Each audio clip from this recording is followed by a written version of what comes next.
नमस्कार, मी वृषाली पाटील बातमीपत्रात आपलं स्वागत करते। सुरुवातीला पाहणार आहोत आज दिवसभरातले मोर्चे, त्यातली वक्तव्य आणि त्यावरून उद्भवलेला वाद या संदर्भातल्या टॉप 9 बातम्या।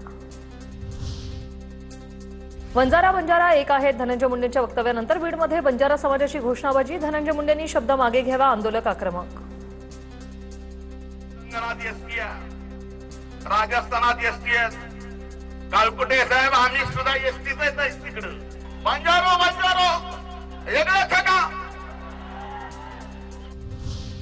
बंजारा समाजाला हैदराबाद गॅझेटनुसार एसटीतून आरक्षण मिळणार नाही, तोपर्यंत हा लढा थांबणार नाही। बीडमधील मोर्चातून धनंजय मुंडेंचा निर्धार। मंत्री असो तर मोर्चाला येता आलं नसतं, मुंडेंचं वक्तव्य। या ठिकाणी या बंजारा समाजाला संविधानाच्या चौकटीत राहून आपण हा लढा पुढे नेऊ। बीड आणि जालन्यात बंजारा समाजाचा मोठा मोर्चा। हैदराबाद गॅझेटच्या आधारावर एसटी प्रवर्गातून आरक्षण देण्याच्या मागणीसाठी बंजारा समाज रस्त्यावर। 7 आमदारांचा पाठिंबा। समाजाला न्याय मिळावा यासाठी प्रत्येक समाजाची मागणी येत असते। बंजारा समाजाच्या मागणीबाबत त्यांच्याशी चर्चा करू, मंत्री चंद्रशेखर बावनकुळे यांचं आश्वासन।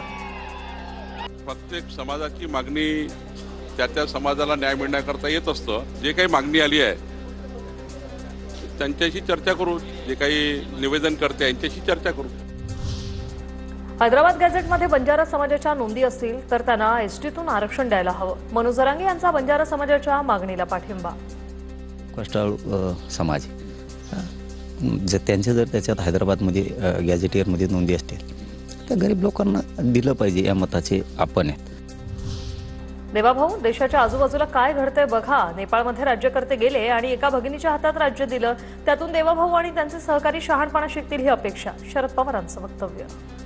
देवाभाऊंना माझी विनंती आहे, आजूबाजूला बघा। नेपाळमध्ये राज्यकर्ते गेले, एक भगिनी आली, तिच्या हातात राज्य दिले गेले। शरद पवारांनी लोकांना निवृत्त करण्यापेक्षा स्वतः निवृत्ती स्वीकारली पाहिजे। मराठा समाजाला आरक्षण नाकारण्याचं काम पवारांनी केलं, त्याचं प्रायश्चित्त करावं। राधाकृष्ण विखे पाटील यांचा निशाणा। महाराष्ट्रात सामाजिक ऐक्याची वीण उसवली जाते। मराठा ओबीसी संघर्षावर शरद पवारांचा दावा, तर पवारांनी एक्स म्हटलं की वाय समजायचं, फडणवीसांचा टोला।